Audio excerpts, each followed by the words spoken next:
Friends, I am Yogita, welcome back to your YouTube channel economics आसान है। Guys आज हम पढ़ने वाले हैं reasons and exception to law of supply.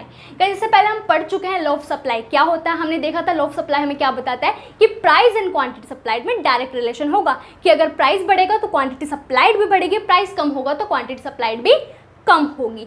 तो जब हम बात कर रहे हैं कि भाई प्राइस एंड क्वांटिटी सप्लाइड में क्या होगा, डायरेक्ट रिलेशन होगा, बट होगा क्यों, क्या रीजन है लॉ ऑफ सप्लाई के, वो आज हम जानेंगे कि क्यों डायरेक्ट रिलेशन होता है प्राइस एंड क्वांटिटी सप्लाइड में। और कुछ एक्सेप्शन भी जानेंगे लॉ ऑफ सप्लाई के कि कब जो है हमारा लॉ ऑफ सप्लाई अप्लाई नहीं करेगा, मतलब प्राइस एंड क्वांटिटी सप्लाइड में क्या होगा, डायरेक्ट रिलेशन नहीं होगा। सो गाइस स्टार्ट करते हैं और जानते हैं क्या रीजन है लॉ ऑफ सप्लाई के कि क्यों डायरेक्ट रिलेशन होता है प्राइस एंड क्वांटिटी सप्लाइड में।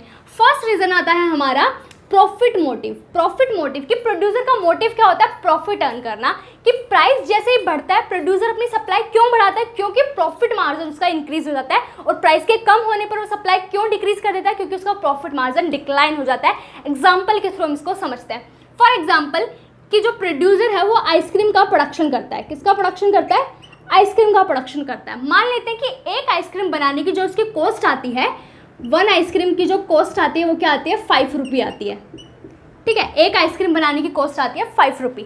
ठीक है, मान लो वो इस आइसक्रीम को अगर 15 रुपये पे सेल करता है, 15 रुपये पर अगर इस आइसक्रीम को सेल करेगा तो उसको कितना प्रॉफिट होगा, रिवेन्यू मिला उसको 15 रुपीज़ का।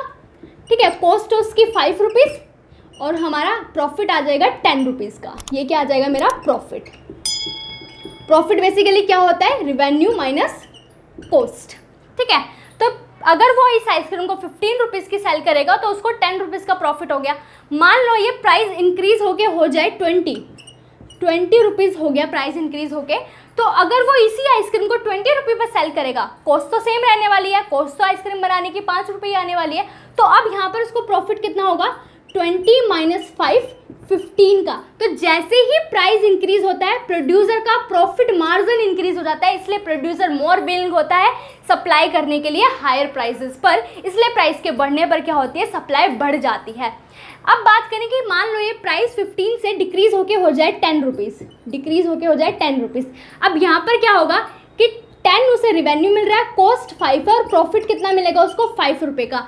तो 10 से 5 प्रॉफिट क्या हो गया, डिक्लाइन हो गया। तो जैसे ही प्राइस डिक्रीज होता है प्रॉफिट मार्जिन डिक्लाइन हो जाता है और प्रोड्यूसर कम विलिंग होता है सप्लाई करने के लिए। प्राइस के डिक्रीज होने पर क्या होता है, सप्लाई डिक्रीज हो जाती है।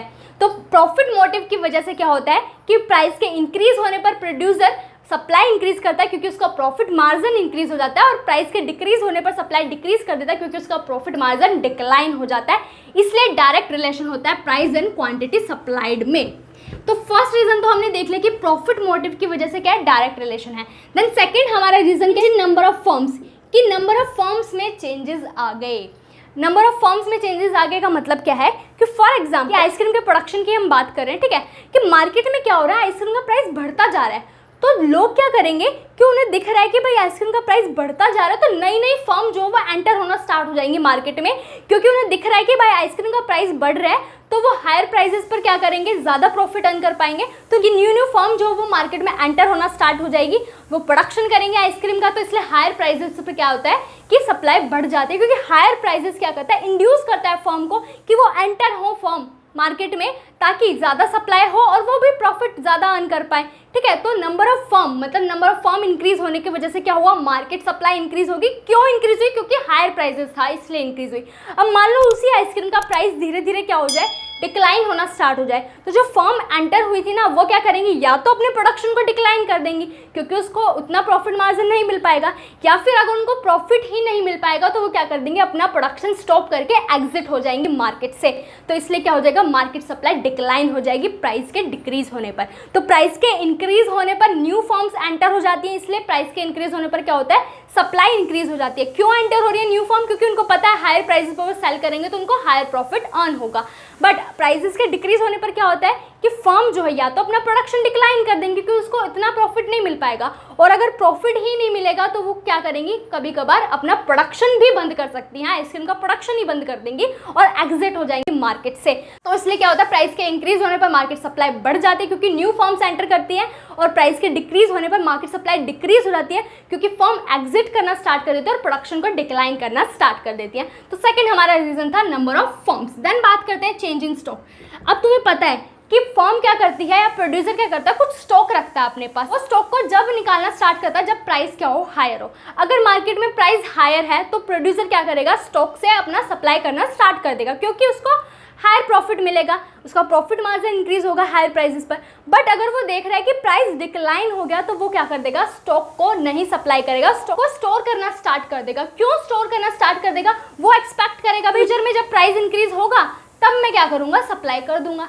तो क्या हुआ, प्राइस के इंक्रीज होने पर सप्लाई बढ़ गई क्योंकि स्टॉक निकालना स्टार्ट कर दिया प्रोड्यूसर ने, और प्राइस के डिक्लाइन होने पर क्या हुआ, स्टॉक को स्टोर करना स्टार्ट कर दिया। क्यों, क्योंकि वो सोच रहा है कि भाई फ्यूचर में जब प्राइस इंक्रीज होगा तब मैं स्टॉक को निकालूंगा, अभी क्यों निकालूं, है ना। लोअर प्राइसेस पर सप्लाई डिक्लाइन हो गई और हायर प्राइसेस पर सप्लाई इंक्रीज होगी। इसलिए क्या होता है, डायरेक्ट रिलेशन होता है प्राइस एंड क्वांटिटी सप्लाइड में। 3 रीजन हमने पढ़े, एक profit motive, then change in number of firm and then change in stock. इन तीनों रीजन की वजह से हमारा लॉ ऑफ सप्लाई में क्या होता है, डायरेक्ट रिलेशन होता है प्राइस एंड क्वांटिटी सप्लाइड में।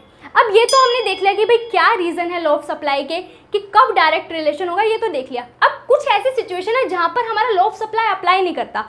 क्या सिचुएशन है, कब हमारा लॉ ऑफ सप्लाई अप्लाई नहीं करेगा, तो देख लेते हैं। कुछ असम्पशन है लॉ ऑफ सप्लाई के, क्या क्या है वो एक बार डिटेल में देख लेते हैं। असम्पशन है हमारा लॉ ऑफ सप्लाई का फ्यूचर एक्सपेक्टेशन। फ्यूचर एक्सपेक्टेशन की अगर हम बात करूं कि करंट में क्या चल रहा है, लो प्राइस चल रहा है, मान लो आइसक्रीम का ही एग्जांपल लेकर चल रहे हैं हम, ठीक है। आइसक्रीम का करंट में क्या चल रहा है, लो प्राइस चल रहा है, ठीक है। और प्रोड्यूसर एक्सपेक्ट कर रहा है कि फ्यूचर में तो और भी प्राइस लो होने वाला है, तो वो क्या करेगा, आज जो लो प्राइस है उस लो प्राइस पर सप्लाई बढ़ा देगा। तो लोअर प्राइस पर सप्लाई बढ़ रही है, मतलब लो ऑफ सप्लाई हमारा अप्लाई नहीं कर रहा। और मान लेते हैं कि एक सिचुएशन लेकर चल रहे हैं कि आज जो है हायर प्राइसेस तो है, बट प्रोड्यूसर एक्सपेक्ट करे कि फ्यूचर में और ज़्यादा हायर प्राइसेस हो जाएगा, तो वो क्या करेगा, आज जो हायर प्राइसेस है उस पर भी क्या कर देगा, सप्लाई कम कर देगा, क्योंकि वो एक्सपेक्ट करे कि फ्यूचर में और ज़्यादा हाई प्राइस होने वाला है। तो वो जब सप्लाई इंक्रीज करेगा तो क्या हुआ, करंट पर, करंट के सप्लाई पर क्या इफेक्ट पड़ा कि लोअर प्राइस पर भी क्या हुई, सप्लाई बढ़ी, और हायर प्राइसेस पर भी क्या हुई, सप्लाई कम हुई। तो लॉ ऑफ सप्लाई हमारा क्या करेगा, फ्यूचर एक्सपेक्टेशन अगर है तो लॉ ऑफ सप्लाई हमारा अप्लाई नहीं करेगा। देन सेकेंड असम्पशन क्या है हमारा, एग्रीकल्चर गुड्स। कि एग्रीकल्चर गुड्स की बात करें तो वो डिपेंड करते हैं क्लाइमेट पर, वेदर पर और सीड्स पर, फर्टिलाइजर पर, बहुत सारे फैक्टर्स हैं जिन पर एग्रीकल्चर गुड्स की प्रोडक्शन जो है वो डिपेंड करती है। अब एक पर्टिकुलर सीजन में या पर्टिकुलर वेदर या क्लाइमेट में क्या होता है, पर्टिकुलर क्रॉप जो है वो ग्रो होती है। अब वो एक बार क्रॉप जो ग्रो हो गई, जितनी भी क्वांटिटी में ग्रो होनी थी वो हो गई। अब उसके बाद चाहे तुम प्राइस इंक्रीज कर लो, चाहे तुम प्राइस डिक्रीज कर लो, प्राइस के डिक्रीज होने पर भी सप्लाई कम नहीं होगी और प्राइस के इंक्रीज होने पर भी सप्लाई बढ़ेगी नहीं, क्योंकि एक बार प्रोडक्शन हो गया तो वो सप्लाई कहाँ से बढ़ाएगा, उसके लिए तो पर्टिकुलर एक क्लाइमेट चाहिए ना। वो क्लाइमेट जब आएगा, वो सीजन जब आएगा तब जाके उसका प्रोडक्शन होगा। तो एग्रीकल्चर गुड के केस में क्या होता है कि प्राइस के इंक्रीज होने पर भी हम सप्लाई नहीं बढ़ा पाते, बढ़ा ही नहीं सकते, क्योंकि एग्रीकल्चर की जो क्रॉप्स है वो डिपेंड करती है एक पर्टिकुलर क्लाइमेट, एक पर्टिकुलर वेदर पर। और प्राइस के डिक्रीज होने पर हम क्या करते हैं, सप्लाई डिक्रीज नहीं करते, भाई जितना प्रोडक्शन हो गया तो उसको तो निकालना ही पड़ेगा, है ना। तो एग्रीकल्चर गुड के केस में भी क्या होता है, हमारा लॉ ऑफ सप्लाई अप्लाई नहीं करता। देन बात करें पेरिशेबल गुड। पेरिशेबल गुड्स वो गुड्स होते हैं जो कि जिनको हम लॉन्ग टाइम तक स्टोर नहीं कर सकते, जो कि जल्दी खराब हो जाते हैं। फॉर एग्जाम्पल वेजिटेबल हो गया, फ्रूट्स हो गया। तो अगर मैं बात करूँ पोटैटो हो गया, टमाटो हो गया या फिर एप्पल हो गया, इन सबको हम लॉन्ग टाइम तक स्टोर नहीं कर सकते कि प्राइस के कम होने पर भी सप्लाई कम नहीं होती है। क्यों, क्योंकि ये क्या गुड्स है, पेरिशेबल गुड्स है, खराब हो जाएंगे। अगर मैं एप्पल्स को, टमाटो को स्टोर करके रखूंगी तो वो खराब हो जाएंगे। तो इससे अच्छा है ना कि लोअर प्राइस पर भी मैं सप्लाई करती रहूं, ठीक है, सप्लाई को डिक्लाइन ना करूं, क्योंकि अगर मैं उनको स्टोर करूंगी तो वो तो खराब होने ही है ना। तो पेरिशेबल गुड के केस में क्या होगा, क्योंकि हम उनको लॉन्ग टाइम तक स्टोर नहीं कर सकते, तो लोअर प्राइसेस पर भी हमारी सप्लाई कम नहीं होती है। देन बात करें रेयर आर्टिकल्स जो बिल्कुल रेयर हैं। For example painting of Mona Lisa. अब पेंटिंग ऑफ मोनालिसा की बात करें कि पेंटिंग का प्राइस कितना भी इंक्रीज हो जाए, प्रोडक्शन इंक्रीज नहीं होगा। एक पेंटिंग है मोनालिसा की तो वो एक ही पेंटिंग रहेगी ना, उसका प्रोडक्शन कैसे इंक्रीज कर सकते हो तुम प्राइस के इंक्रीज होने पर। तो रेयर आर्टिकल्स है, कोई एंटिक कार है तो उसका प्रोडक्शन कैसे इंक्रीज हो सकता है प्राइस के इंक्रीज होने पर।